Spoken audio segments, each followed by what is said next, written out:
Hey guys, this is John. Welcome to another Clock as a Weapon video. I'm playing a Grandmaster Doosan 2644 Blitz. First game of the session. Looks like we're going to have a Pierce. Okay, very early e5. I'm going to try to fiend counter the light square bishop. Kind of a fan of this setup for white. I feel like it's a little bit easier to play than if you put the knight on f3. At least in a Blitz game. You have more leverage in the center. You can play f4. First I'm going to play h3 though, and probably try for f4 in a bit. Yeah, like now seems like a good time to do it. Okay, so I could take and then play f5. He's making it hard for me to get g4 in. I could maintain the tension, just play something useful. I think I'm going to do that. I'm going to play queen e1 and maybe rook d1 to come. Possibly put this queen on f2, kind of eyeing up this pawn on f7. So, okay, he's going to crawl forward next. Let's play queen f2 all the same. Expecting b5. Yep. Okay, so take and then... Interesting position. I'm going to take once. Tempted to take again, even though I give myself an isolated pawn, and then play knight d4 and try for knight f5. Otherwise, it seems kind of tricky to get play. But I'm a bit worried about the c4 square, so let's try to guard that. Yeah, if I take and he takes with the knight, he might be able to get into c4. So, all right, maintaining the status quo for now. I'm inviting him to play b4, but I'm going to play knight b1 and pivot out this way. Happy Friday, everyone. Hope you have some fun upcoming weekend plans. And if you don't, if you're studying or working or something, hopefully you get a little bit of time to yourself nonetheless. Okay, let's do this. Defend e4. Aggressive. Aggressive stuff. Okay, take. Still feel like I might be able to open up the position against f7. I'm going to take him up on this. Let's see how he plays. Because I have nice pressure here, so...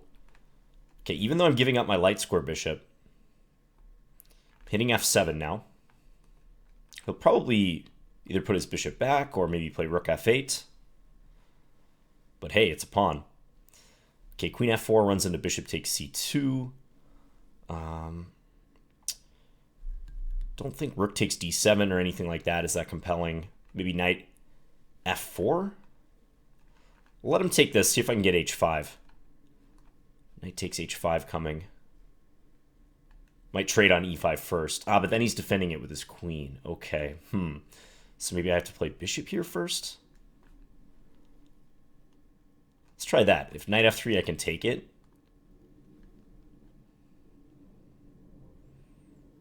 Interesting position. And on queen b8, I might trade and play rook e1. Now I'm thinking. Yeah, let's trade. Go here.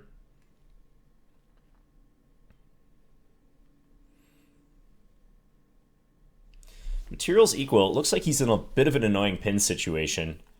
My c2 pawn is kind of weak. He's got the bishop pair. Unclear. Exactly what we want in a 3-minute game, right? First game of the session.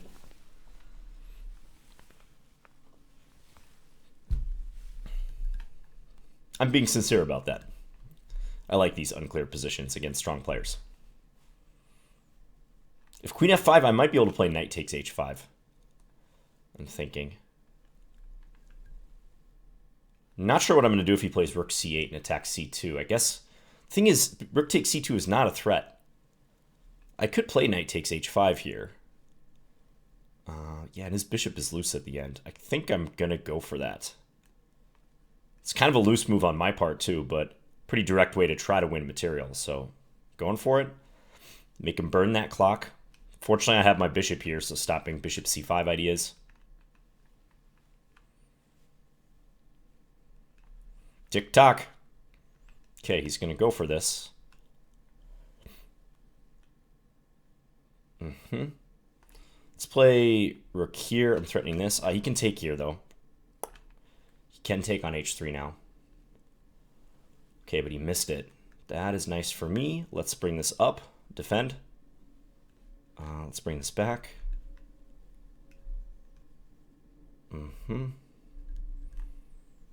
Defend the long diagonal. Defend.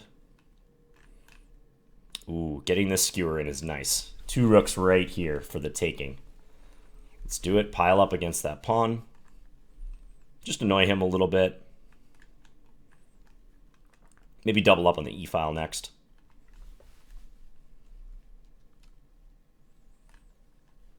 Try to bully him with the trade. Very happy to get that trade in if possible. Let's play rook e8 next.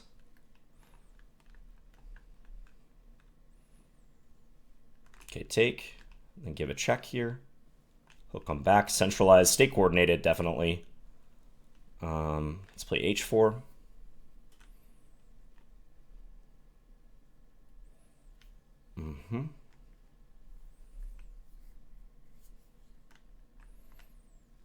He's not going to want to trade. If he checks, no problem.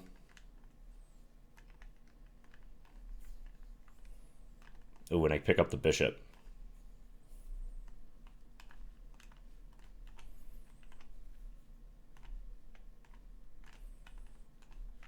Okay, go after queen trade. And mate. Okay. All right, got the first win against GM Dusan. Yeah, you know, those critical seconds in an unclear position. So it looked like my position was loose. I mean, I couldn't tell whose position was looser, right? Like right around here when I played rook e1. But he burned a ton of time right here. Look at that, 43.7 seconds on this move, rook ac8. He had a 30-second time advantage here. It was all erased, and then I had a slight time edge, and I played this, you know, also a risky-looking move, knight takes h5, which I did spend a bit of time on, but it worked out. Yeah. What did I miss, though? I felt like I missed some sort of move. Ah, yeah, it was queen takes h3. He could play queen takes h3 here. I was trying to set up queen takes f6, and I think he instinctively moved his bishop to safety, but if queen takes h3, queen takes f6, then he can take my rook. It's undefended. But, all right, we'll take it.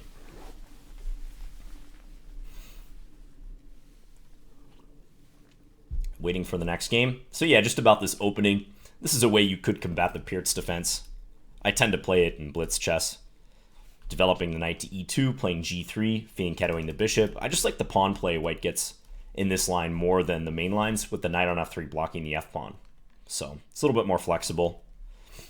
Okay, Paktras. Very strong blitz player here, 27-28. Good challenge. Okay, let's try to play a con. Queen takes. You don't see that every day in this position. Interesting. So if knight f6, he's going to play e5, I guess. All right, let's just play d6, therefore. Develop like normal. I could fianchetto my bishop if I wanted, but I think I'll just play bishop e7 and castle short. Queen on d2 should be awkward, blocking his development. Doubtful that I can punish that, per se, but seems like he's just going to have to move this or maybe get creative with his development, which he will.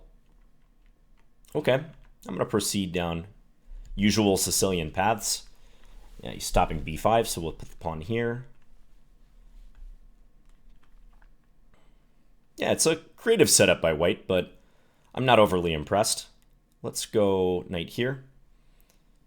And already thinking about d5 type ideas. Or knight h5 perhaps, although I don't know how much I want to open the position. Queen b8 also makes sense. Let's play queen b8. He's kind of lurking against the g7 pawn, but I think it's fine for the time being. Let's take, and then I'm going to play d5, I think. Depends which way he recaptures, I suppose. But definitely looking to get this pawn break in.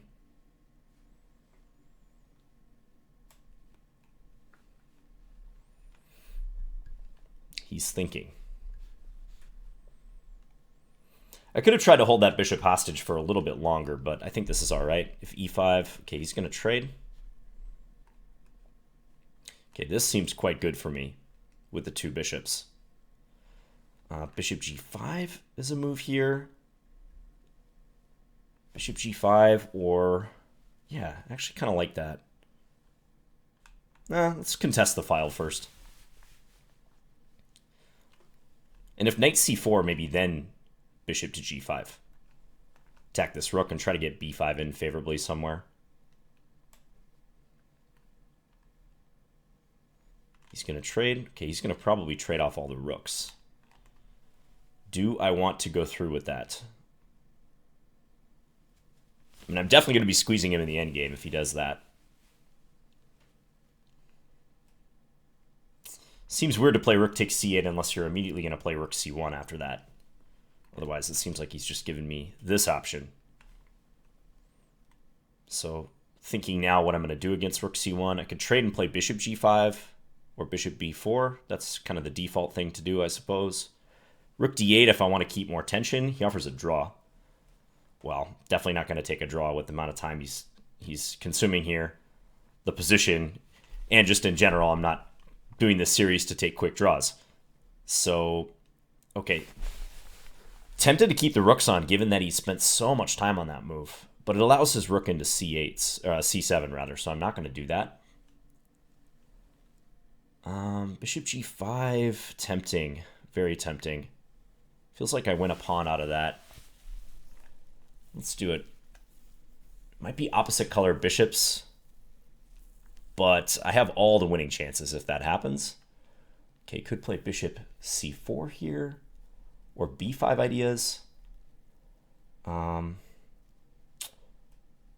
bishop c6, I mean, not bishop c4.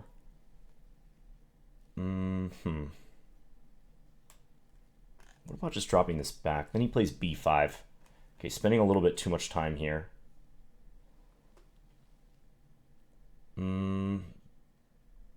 Okay, I'm going to go with this one. And then trade. And play bishop. Well, actually, maybe I can go here first. Yeah, attack this pawn.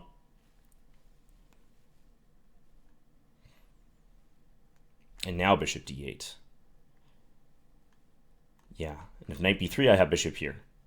This should win the pawn eventually. Knight d2, maybe bishop d3. Yeah, bishop d3. Now I'm going to go take this guy. Ah, he just repeats. Okay. All right, some finesse required. Just go to d5. Go to d5 and dominate the knight. I don't know why that took me so long to see, but yeah, corralling this knight here.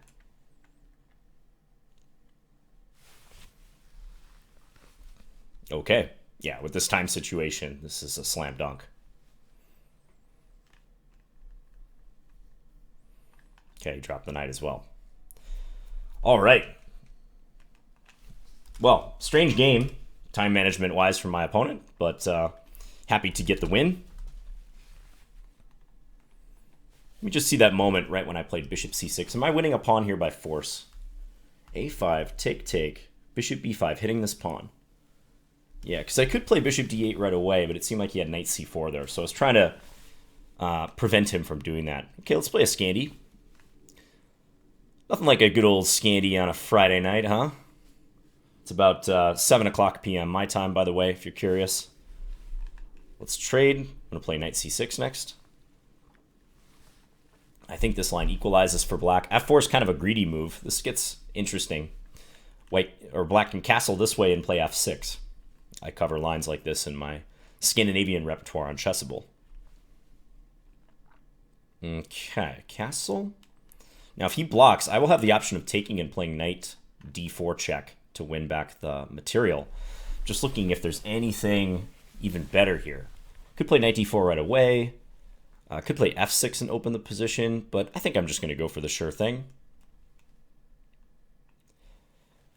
Don't think my knight's going to get trapped or anything. Oh, he doesn't even take it. Interesting. Seems dangerous, though. Okay, knight d4, knight b4. Let's play knight b4. Maybe I can move this bishop back and threaten knight c2. We shall see. He might play a3, but then knight d3 check, and I'm going to have the bishop pair. Could also play bishop here, but he takes the knight. Nah, not worth messing with. Let's do it this way. Okay, now I'm thinking f6, or maybe just bishop c5. Yeah, let's just develop bishop c5. Bishop's probably bound for that square anyways. Knight b3, bishop b6. Keep the bishop on this nice diagonal. This king is stuck in the center.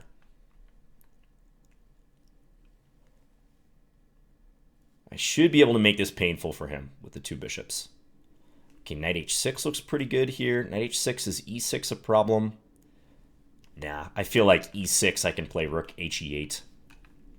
I'm not worried about g7 when his king is positioned right here on the e-file. This alignment issue. Yeah, nice options with the knight here, jumping to g4, f5, and then into e3. Yeah, this feels really good for me. Can't support this pawn, and the pawn's pinned as well, so no capturing. This position feels close to winning now. I think with his coordination issues, all my pieces are going to be converging on his king. But let's keep the momentum. Take check. Now if he moves the king, I'm thinking just knight f5 to hit the bishop and be able to jump into e3. Knight g4 also comes to mind, looking for knight f2. But knight f5 coming with tempo just seems so strong here. So let's do it. I have options of bishop e2. Here I'm thinking maybe f6. Yeah, let's play f6. See where that bishop wants to go. Because if he goes back to b2, I'm going to have check, king here, rook c6 check, and that's going to win the house. So he'd be forced to the e-file, which is awful. I have various discoveries to win material there. So that only leaves c3. And if c3, I think probably rook over there then. And that also feels basically winning with knight e3 on deck. Yeah, just a nightmare to keep this together for white. I think he will play bishop c3, so I'm going to try to hit him with... No, he surprises me, but okay, that's just a piece. a5 I can bring... Okay. Yeah, that's kind of just going down material, but let's see, knight e3 check all the same. Let's do it. Knight c2 hit the rook, or bishop d4 even. Bishop d4 looks pretty nice. Let's do that. For rook a3, I guess I can just take e5, keep stuff defended, but I like the fact that I'm attacking multiple pawns here.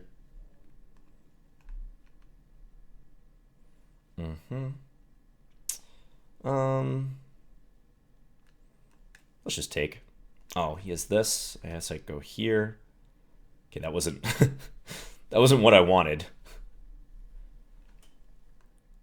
Probably the time is not gonna allow him to come back in the game, but I could have played that a little bit better, guys. Let's check like this. I got to give up one of my pieces now, so let's do this. Yeah, still a nice position. Keep the momentum going. Rook down. That looks nice. Threaten mate in two.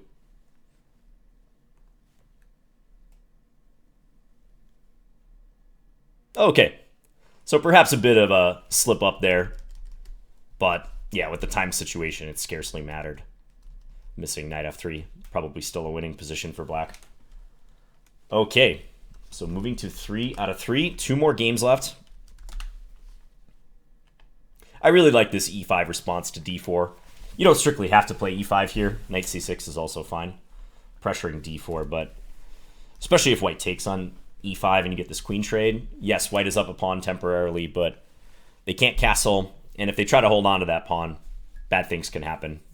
There's a game that I give, or an illustrative fragment of a game, I think, in my repertoire that kind of shows how black gets compensation there. Castles and then f6. Vandro Barbosa, okay. Grandmaster once again. Brazilian Grandmaster. Let's play another Sicilian. I'm going to play the open, or the classical Sicilian. Played this the other day in a climbing the rating ladder video. And same variation, actually. Bishop e2. It's exactly what my opponent played. But he played knight b3 instead of knight f3. Here I do think it makes sense to stop bishop g5. There's a bit of theory here. Pretty strategic line for white. Now, I seem to remember liking knight b8 to d7. First I'm going to play a6, though. White's probably going to play a4. No. Okay, interesting. Interesting. All right, I'm going to take that. We're going to develop a knight here. So white has the bishop pair now, but I have a nice position. Good maneuvering possibilities. Let's play a5 just to stop white from playing b4 in the future. Okay, let's play queen c7. And he's getting ready for b4.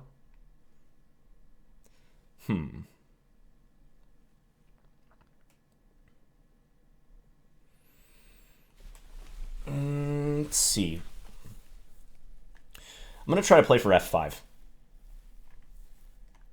Look for some counterplay. Have f4 in mind. Can't play it yet, probably. Okay, now I probably have to watch c5 a bit. So maybe king h8. Keeping the tension between these pawns. I don't want to open up the file unnecessarily. So, okay. Is he really threatening to take on a5? I'm going to dare him to take, because I like the c5 square that I get. If he plays that, I might even have knight e4. So now that my pawn is up here, let's see if I can maybe play knight e4. Looks like a pretty productive move. Don't know if I want to push either of those pawns, so yeah, let's jump in. See what he does with that bishop. If he moves it at all.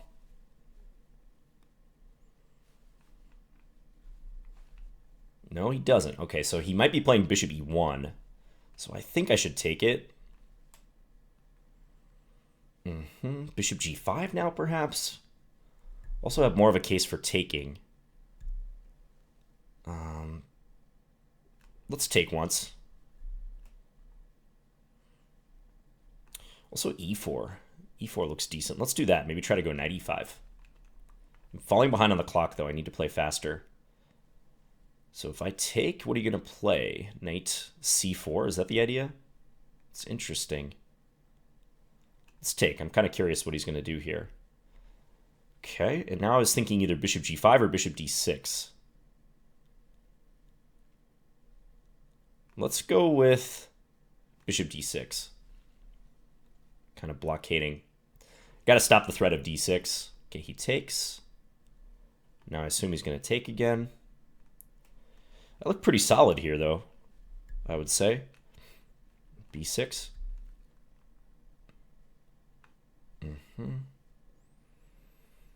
Okay, let's just defend like so.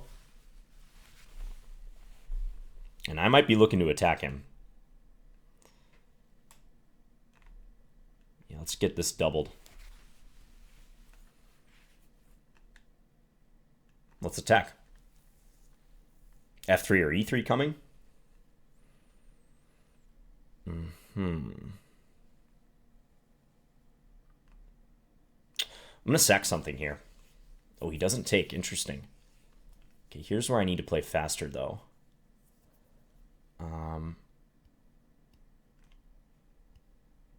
Yikes. You should do exactly what you said you want to do, John. Play faster.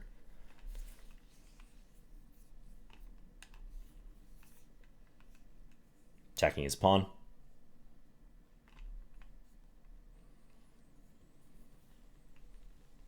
I'm going to keep this in mind. Oh, he just takes that. Did not see that that was possible.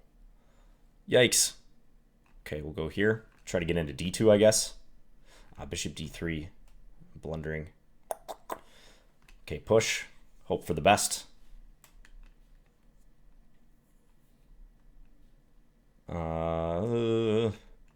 Yeah. I think this one is pretty dead.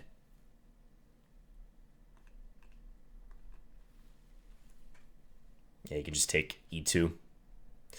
Okay, yeah. My time management was awful that time. I reverted to my bad habits. So tough. You got to be constantly on yourself. Yeah. I think I had a good position here, but he continued playing fast, and I tried too hard to consolidate or even make something happen. Queen d4 is kind of an annoying centralization, because I'm up a pawn here, but it may take a while to use it. I got him to play f3. I feel like this position should be good for black, but yeah, didn't leave myself with enough time to convert. Bummer. Okay. Pretty interesting game nonetheless. I gotta look up the theory in this position. I wonder if I should play knight b8 right away. There is this remaneuvering, actually, of the knight to d7 in this type of position, because then, if white plays knight d5, you have the option of taking with the knight and playing bishop f5, which, if I would have done that in the game, taking with the knight, I would have got forked on e6 and c6. Okay, Peter Meds. This is the last game of the session. All right, QGD. Some orthodox QGD theory. Keep the tension here. All right, I'll take. I usually like to take if they do it this way. Let's take here. Take here. This is nothing special for white, but it's pretty easy to play, especially if you get this hanging pawn structure. So, queen a4.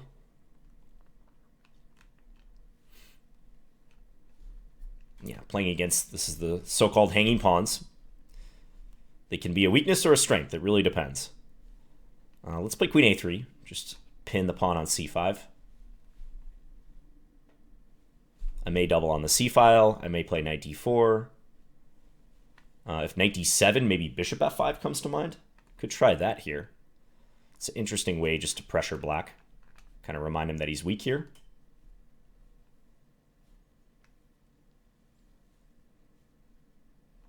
If pawn d4, yeah, I can just take it with the knight due to the pin. It's a convenient tactic.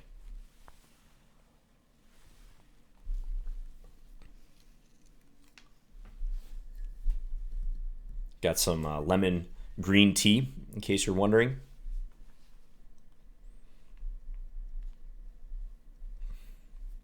Okay, he's thinking here.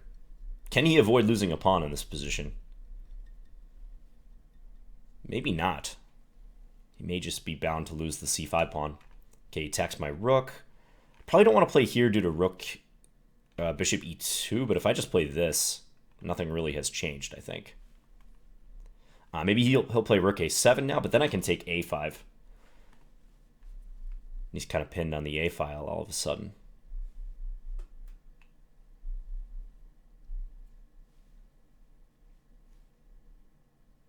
I wasn't sure about rook d1, bishop e2, rook takes d5, bishop takes f3.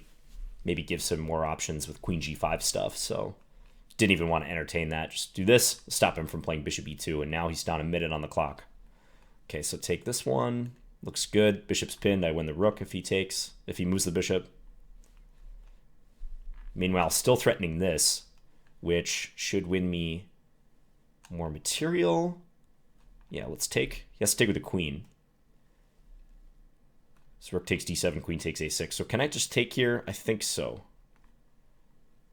Let's do it.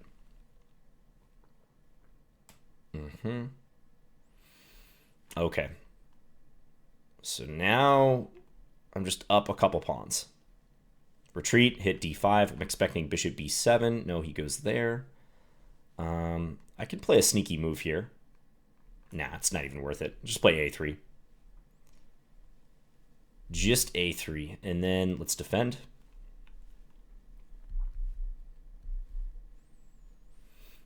Maybe knight e5 next if I get the chance. Hit the bishop, threaten knight c6.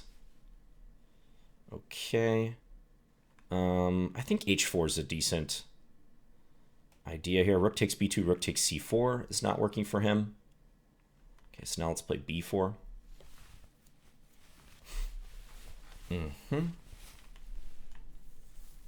Defend the weakness.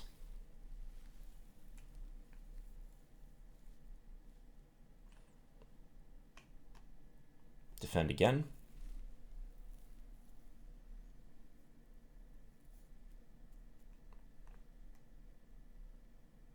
Knight e5 looks all right. He could take this pawn, but I think I'm happy to win his bishop on c4 and then take. Okay, bishop e2. Could take on d5. Could play... I like the look of this. Nah, let's stay coordinated. Let's take here. Now I'm thinking about knight d7. Knight d7, he might have... No, he doesn't have that. Okay. Yeah, it looks fine. Let's do it. Not sure if knight f6 is a real threat after king f8, but it looks awfully annoying for him. This king is pretty weak. Yeah, so he comes back to defend b5. Yeah, b5 looks all right. Expecting rook e6. Yep. Okay, let's just start advancing. Oh, that was short-lived. But does that even work for him? Take, and then I have check, and then knight f8. I think that's good for me. Check. You can step here, I suppose, but then I check here. And I win f7. There should be some sort of forced mate here. Check, knight f6, rook d7. That'll do the trick. All right. Yeah, I think kind of a tricky position for black to play. You know, theoretically, this line is not supposed to be anything for white. But I feel like once I get to play rook c1 and then queen to a3, and especially bishop f5, black's under quite a bit of strain here.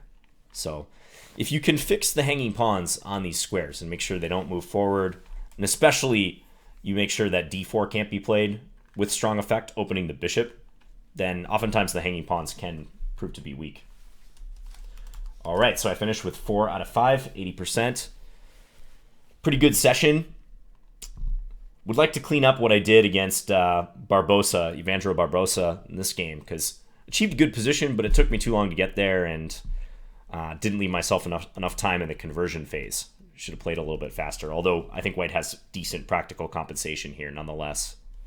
So aside from that game, I think I played pretty well. All right, so as I said, have a good weekend, everyone. I'll be posting over the weekend. Thanks again for all the support lately. Really appreciate it. It's been really cool to see. And we'll keep going here. I know you guys have been enjoying the Clock as a Weapon series. I've been enjoying playing these games. And yeah, we'll keep it rolling. So, all right, guys, take care, and I'll be back again soon with another video.